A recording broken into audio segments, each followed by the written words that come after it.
ये एक दिलचस्प कहानी है जो किसी दौर की बात है। एक मुल्क में एक सच्चे दिल और इंसाफ पसंद बादशाह की हुकूमत थी। लोग अमन और सुकून से जिंदगी गुजार रहे थे। जैसे शेर बकरी का दूध पीता और कुत्ता शेर के साए में रहता। बेसहारा और मोहताज अफराद को हुकूमत की तरफ से खाना और कपड़े फराहम किए जाते थे। कुदरत ने बादशाह को हर नेमत से नवाजा था, लेकिन एक चीज वो अभी तक हासिल नहीं कर पाया था। वो 2 शादियां कर चुका था, मगर कोई औलाद नहीं हुई थी।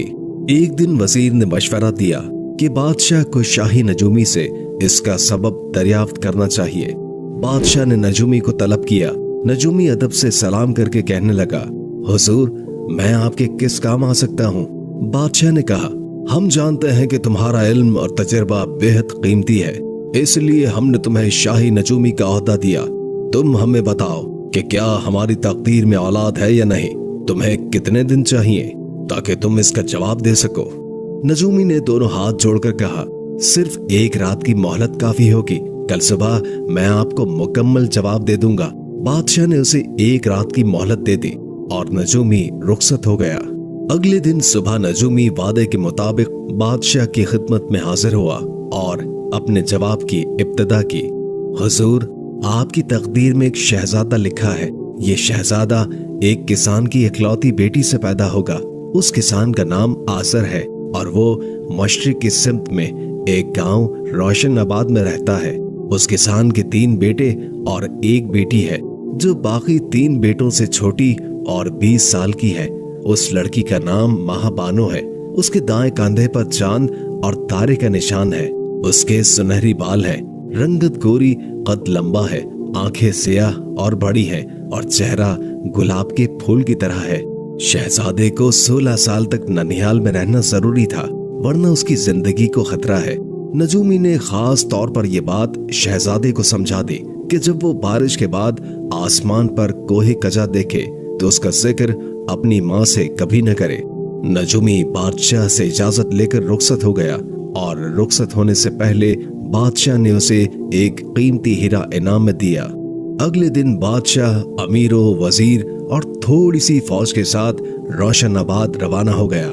रोशनाबाद के बाहर उन्हें एक किसान हल चलाता हुआ दिखाई दिया। बादशाह ने एक आदमी भेजा कि मालूम करे कि गांव में आजर किसान का घर कहाँ है। किसान खुद चलकर बादशाह की खिदमत में हाजिर हो गया। वो खुद आजर किसान था। बादशाह ने बड़ी नरमी से कहा, ऐ मेहनती और शरीफ किसान, हम तुम्हारे मेहमान हैं और तुमसे एक बात करने आए हैं। किसान ने अदब से जवाब दिया, मेरे नसीब की बात है कि आप मुझ गरीब से मिलने तशरीफ लाए हैं। अगर आप हुक्म दें तो गुलाम खुद चलकर आपकी खिदमत में आ जाता। आपने आने की तकलीफ क्यों गवारा की? बादशाह ने कहा, जरूरतमंद हम थे न कि तुम, इसलिए हमारा आना जरूरी था। प्यासा कुएं के पास जाता है, प्यासे के पास नहीं आता। तुम अपना काम खत्म करने के बाद आना। हमारा कयाम गांव से बाहर होगा। हमारे साथ खाने में शरीक होना, फिर हम अपना मकसद बयान करेंगे। किसान ने कहा, हुजूर, मैं अभी चलने को तैयार हूँ। बादशाह ने कहा, तुम आ सकते हो, लेकिन हम नहीं चाहते कि तुम आज का काम कल पर छोड़ दो। काम खत्म करके आना। बादशाह ने ये कहा और शाही काफिले के साथ चल पड़ा। शाम को जब आसर किसान बादशाह के कैंप में पहुंचा तो उसकी खूब आओ भगत की गई। बादशाह ने खाने के बाद सारी बात किसान से कह दी। किसान ने जवाब दिया, जहां पना, आपकी ख्वाहिश हुक्म का दर्जा रखती है। आप हुक्म फरमाएं, मैं अपनी बेटी आप पर कुर्बान कर सकता हूँ। बादशाह ने कहा, हमें तुमसे यही उम्मीद थी। दिल मोहब्बत से जीते जाते हैं, जुल्म से नहीं। हम चाहते हैं कि तुम अपनी बेटी की मर्जी मालूम करो। अगर वो रजामंद न हो तो हम खुशी से वापस चले जाएंगे। डरने की बात नहीं, डर दिलों में नफरत पैदा करता है और रियाया से नफरत लेने वाला बादशाह देर तक हुक्मरानी नहीं कर सकता। किसान ने सुबह का वादा करके बादशाह से रुखसत ले ली। बादशाह ने महाबानो के जवाब का इंतजार करते हुए सारी रात आंखों में काटी। खुदा खुदा करके सुबह हुई। बादशाह का दिल धड़कने लगा। जब बूढ़ा किसान वापस आया तो बादशाह ने बेचैनी से पूछा, क्या जवाब है? बूढ़े किसान ने कहा, मेरी बेटी ने एक शर्त के साथ रजामंदी जाहिर की है। बादशाह ने कहा, हमें हर शर्त मंजूर है। बताओ वो शर्त क्या है? उस बूढ़े ने कहा, बेटी ने आपसे चंद सवालात पूछने हैं, अगर आपने उनके जवाब दे दिए तो वो राजी हो जाएगी। वो सवालात थे, नंबर 1, अकरन दुख क्या है, नंबर 2, इंसाफ क्या है, और नंबर 3, जहर क्या है। बूढ़ा सवालात पढ़कर कहने लगा, जवाब सिर्फ आप देंगे, किसी दूसरे से पूछने की इजाजत नहीं। बादशाह ने जवाब दिया, हम तुम्हारी अक्लमंद बेटी पर खुश हैं, बैठो, हम अभी जवाब देते हैं। झूठ के पांव नहीं होते, जो पैदा हुआ उसके लिए मौत लाजमी है। सबकी भलाई चाहना रहम है, जहालत सबसे बड़ा दुख है। किसी को शिकायत का मौका न मिले, किसी से कुछ मांगना जहर है। बूढ़े किसान ने बादशाह के जवाब पर खुश होकर कहा, आपका जवाब मुकम्मल है। बादशाह ने खजाने के दरवाजे खोल दिए, जिसने जो चाहा वो पाया। शहर शहर, गली गली और घर घर में मक्खन के चिराग जला दिए गए। कई दिनों तक पूरा शहर रंग नूर में डूबा रहा। मलिका की ख्वाहिश पर शहजादे का नाम शहरयार रखा गया। जब शहजादा 1 साल का हुआ तो नजूमी की हिदायत के मुताबिक उसे और महाबानो को ननिहाल रोशनाबाद भेज दिया गया।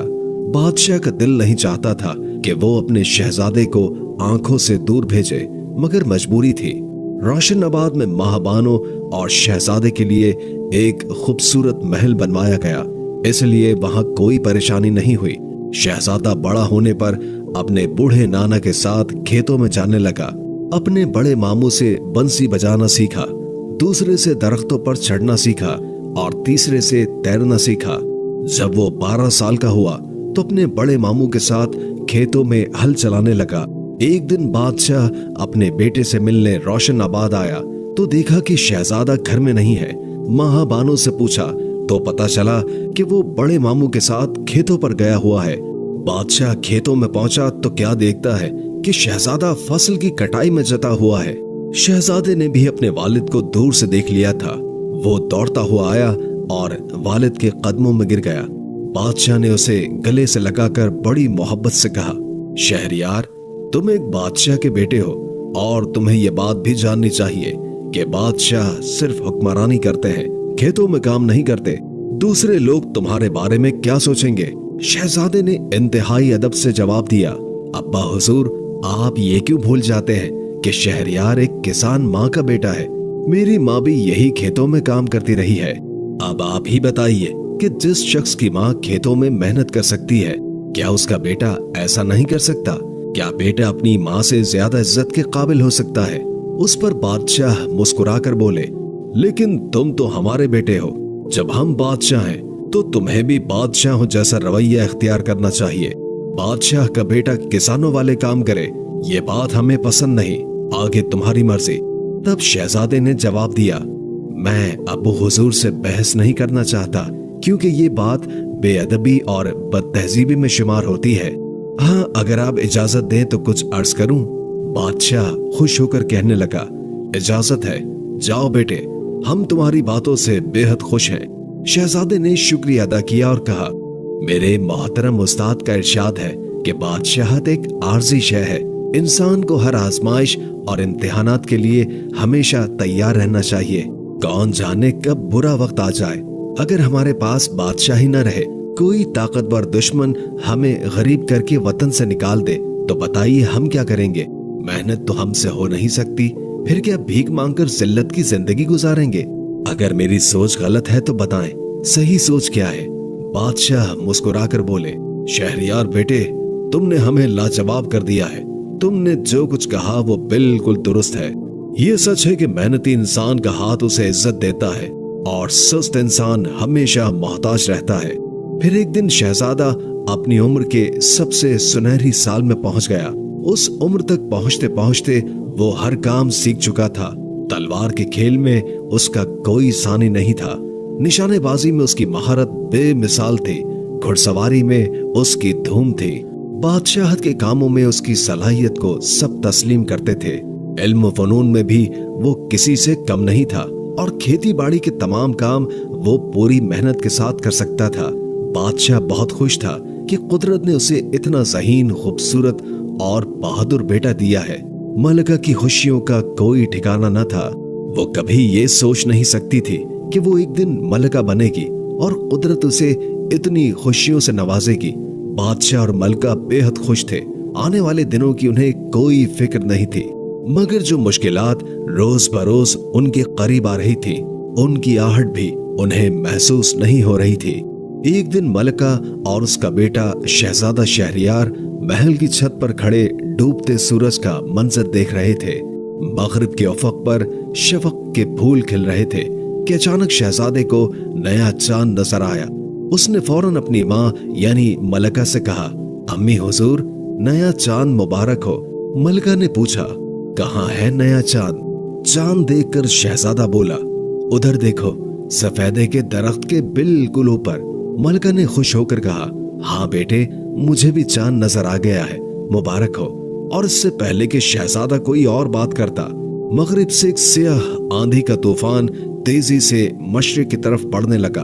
अचानक पूरे शहर पर घटा घोप अंधेरा छा गया। शहजादा शहरयार अपनी माँ का हाथ पकड़कर वापस मुड़ने ही वाला था कि आंधी से एक बला नमूदार हुई और शहजादे को दबोचकर आंधी में ही गायब हो गई। मलका चीखती चिल्लाती हुई महल से नीचे उतरी। शहजादे की गुमशुदगी पर महल में कोहराम मच गया था। बादशाह बेकाबू होकर गिर पड़ा और मलका ने अपने सर के बाल नोच डाले। आखिरकार दोनों मियां बीवी शिद्दत गम से बेहोश हो गए। दूसरे दिन जब दोनों को होश आया तो शहजादे की गुमशुदगी की वजह मालूम करने की कोशिश शुरू हुई। वजीर के मशवरे पर शाही नजूमी को दोबारा दरबार में तलब किया गया। बादशाह ने उससे पूछा, क्या तुम बता सकते हो कि शहजादे को कौन सी चीज अगवा करके ले गई है? अपना सारा इल्म और तजुर्बा दांव पर लगा दो, हमें हमारे लख्ते जिगर का पता बता दो। कहो तो हम तुम्हें अपनी सारी सल्तनत दे दें। हमें शहरयार चाहिए, सल्तनत किसी और के पास चली जाए, लेकिन शहरयार हमारी जिंदगी है। इसके बगैर हमारी जिंदगी जहन्नुम है। हम दरबार में वादा करते हैं कि जो शख्स शहरयार को वापस लाएगा, हम अपना तख्तो ताज उसके कदमों में रख देंगे। नजूमी ने हाथ बांधकर अर्ज किया, जहां पना, मैंने शहजादा शहरयार की पैदाइश से पहले ये दरख्वास्त की थी कि जब तक शहजादे की उम्र 16 साल पूरी न हो जाए, वो नया चांद देखकर अपनी अम्मी से इसका जिक्र न करें। मेरे इल्म के मुताबिक हर नए चांद के तुलू होने पर एक बूढ़ी जादूगरनी ये देखती है कि कब शहजादा अपनी माँ से नए चांद का जिक्र करे और फिर उसे अगवा कर ले। बादशाह ने बेचैन होकर पूछा, लेकिन बूढ़ी जादूगरनी को इससे क्या फायदा? नजूमी ने जवाब दिया, वो शहजादा शहरयार का खून पीकर फिर से जवान हो जाएगी और फिर उससे शादी कर लेगी। इस वक्त शहजादा उसके कब्जे में है। बूढ़ी जादूगरनी ने उसे जादू के एक पिंजरे में कैद रखा है। जब तक शहजादा 16 साल का नहीं हो जाता, वो उसे कैद रखेगी। और मेरे हिसाब से शहजादे की उम्र अब 15 साल 7 माह और 11 दिन है। बादशाह ने कहा, शहजादे का खून? ये सुनकर हमारा दिल दहल गया है नजूमी। अगर ये बात उसकी माँ ने सुन ली तो वो फौरन जान दे देगी। खैर, अभी तो 4 माह और 19 दिन बाकी हैं। हमें बताओ, तुम कुछ नहीं कर सकते? नजूमी ने जवाब दिया, गुलाम सिर्फ अपनी जान कुर्बान कर सकता है। जादू के इल्म से मुझे कोई ताल्लुक नहीं। इसके बाद नजूमी ने इजाजत चाही और रुखसत हो गया। अब सुने शहजादे शहरयार के साथ क्या हुआ। शहजादे को जब होश आया तो क्या देखा कि वो लोहे के एक बड़े पिंजरे में बंद है और एक बूढ़ी औरत उसे घूर घूर कर देख रही है। उसकी आंखें अंगारों की तरह सुर्ख हो रही हैं। शहजादे ने हौसला करके पूछा, ऐ बूढ़ी, मैंने तेरा क्या बिगाड़ा है जो तूने मुझे मेरे माँ बाप से छीन लिया? अपनी उम्र तो देख, कब्र में पैर लटकाए बैठी हो, फिर भी जुल्म करती हो। क्या तुझे मौत याद नहीं? जवाब में जादूगरनी ने जोर से क़हक़हा लगाया और फिर टूटे फूटे दांत निकालकर कहा, चंद माह के लिए ठहर जा, फिर बताऊंगी कि मैं बूढ़ी हूँ या जवान। तुम ही बताओ, इस दुनिया में किसको मौत याद है? मुझे तो इससे कोई फर्क नहीं पड़ता। जिंदगी और मौत में कोई फर्क नहीं। मैं तो जादूगरनी हूँ, मेरे लिए दोनों एक ही जैसे हैं। शहजादा बोला, चंद माह के बाद जो बताओगी तो अभी क्यों नहीं बता देती? बूढ़ी जादूगरनी ने कहा, अभी वक्त नहीं आया। हर काम का एक वक्त मुकर्रर होता है। जब तुम पूरे 16 साल के हो जाओगे तो मैं तुम्हारा खून पीकर दोबारा जवान हो जाऊंगी और तुमसे शादी कर लूंगी। शहजादा बोला, हाँ समझ गया। बूढ़ी जादूगरनी ने कहा, डरना नहीं, मैं सारा खून नहीं पीऊंगी, सिर्फ एक छटाक खून मेरे लिए काफी होगा। बस तुम्हारी शर्त पूरी करनी है। जादू की बातें तुम्हारे लिए समझना मुश्किल होंगी, और हाँ, पिंजरे में तुम बिल्कुल आजाद हो, जो चाहो मांगो, सब कुछ मिल जाएगा, सिर्फ तुम्हारी ख्वाहिश की जरूरत है। शहजादे ने कहा, एक तो मुझे कहीं से बांसुरी मंगवा दो, और दूसरा मेरा पिंजरा अपने बाग में रखो।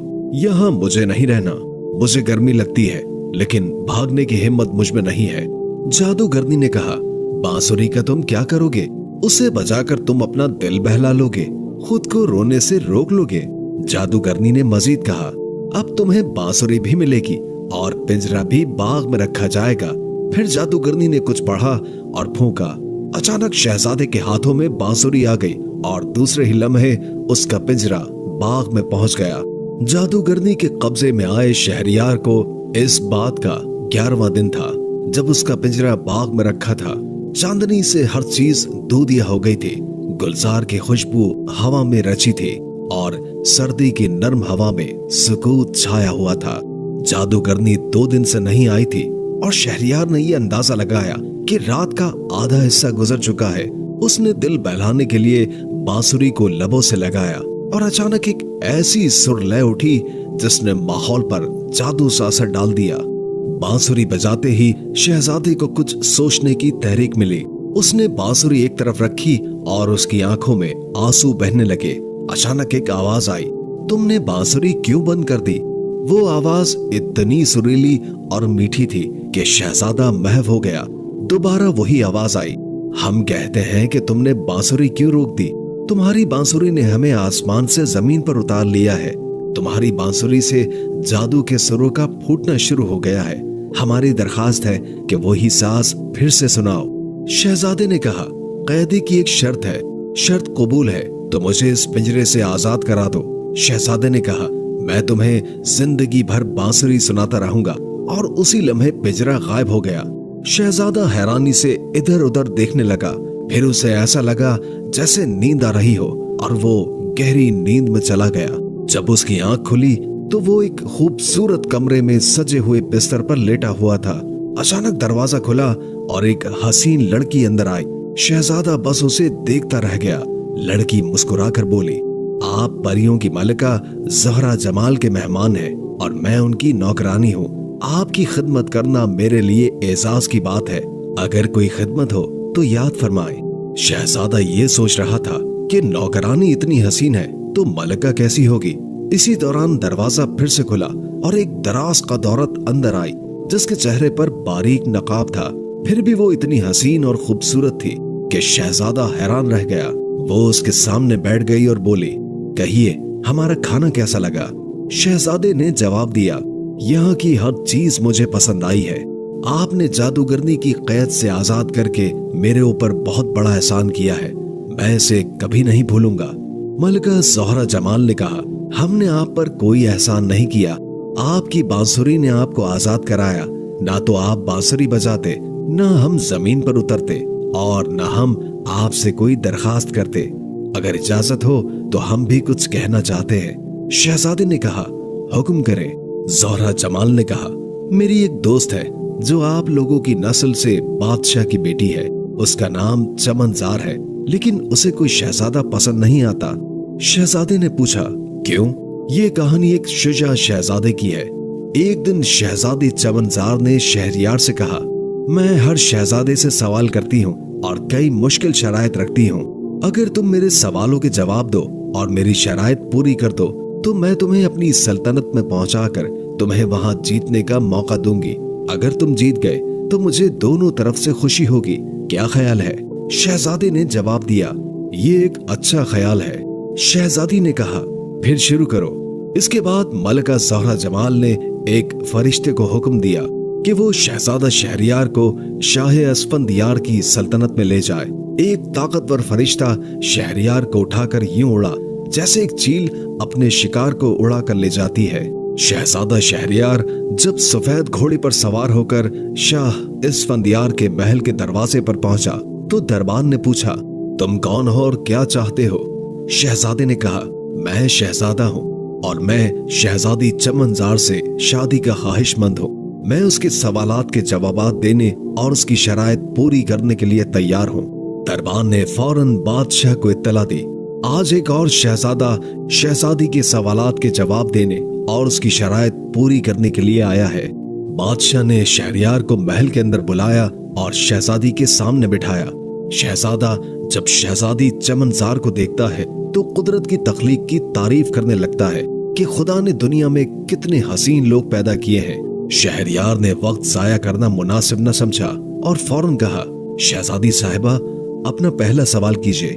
शहजादी ने पूछा, जमीन से ज्यादा भारी चीज क्या है? शहजादे ने जवाब दिया, माँ जमीन से ज्यादा भारी है। शहजादी ने दूसरा सवाल किया, आसमान से बुलंद क्या चीज है? शहजादे ने जवाब दिया, आसमान से भी बुलंद बाप है। शहजादी ने तीसरा सवाल किया, सबसे पाक चीज क्या है? शहजादे ने जवाब दिया, माँ का दूध सबसे पाकीज़ा है।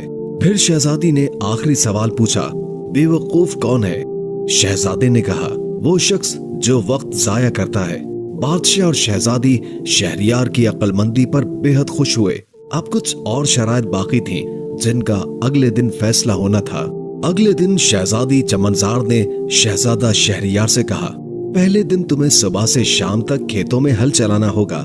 दूसरे दिन तुम्हें सुबह से शाम तक फसल काटनी होगी। तीसरे दिन तुम्हें जंगल से लकड़ियां लानी होगी। चौथे दिन तुम्हें बगैर सांस लिए 3 बार दरिया पार करना होगा। और आखिरी दिन तुम्हें एक दिन में पत्थर इकट्ठे करके एक मकान बनाना होगा। अगर तुम इनमें से कोई भी काम पूरा न कर सके तो तुम्हें 10 साल तक यहाँ गुलाम बनकर रहना पड़ेगा। शहजादा शहरयार ने अल्लाह का नाम लेकर इन इम्तिहानात का आगाज किया और एक एक करके सारे काम मुकम्मल किए। शहजादी चमनजार ये देखकर हैरान हुई कि एक शहजादा इतनी मेहनत से ये काम कैसे कर सकता है। लेकिन जब शहजादे ने अपनी परवरिश के हालात और अपने पस मंजर की वजाहत की तो शहजादी को यकीन आ गया। आखिरकार शाह इस्फंदियार ने अपने वादे के मुताबिक शहजादा शहरयार की शादी चमनजार से कर दी। शादी में परचमों वाली मलका ज़ोहरा जमाल और दूसरी परियों ने शिरकत की। चंद दिनों के बाद शहजादा शहरयार ने अपने वतन वापस जाने की इजाजत तलब की। बादशाह ने खुशी से अपनी बेटी और दामाद को रुखसत किया और उसके साथ वफादार सिपाही भी भेजे ताकि शहजादा और शहजादी महफूज रहकर वापस पहुंचे। जब शहजादा शहरयार अपने वतन वापस पहुंचा तो उसके वालिदैन जैसे दोबारा जिंदा हो गए। खजाने दोबारा खुल गए और हर शख्स को जो कुछ चाहा वो मिल गया। पूरे मुल्क में खुशी की लहर दौड़ गई और लोग अमनो सुकून से रहने लगे। इस कहानी में एक पैगाम छुपा हुआ है कि मेहनत और ईमानदारी से किए गए फैसले कामयाबी की तरफ जाते हैं और सही नीयत वाले हमेशा कामयाब होते हैं।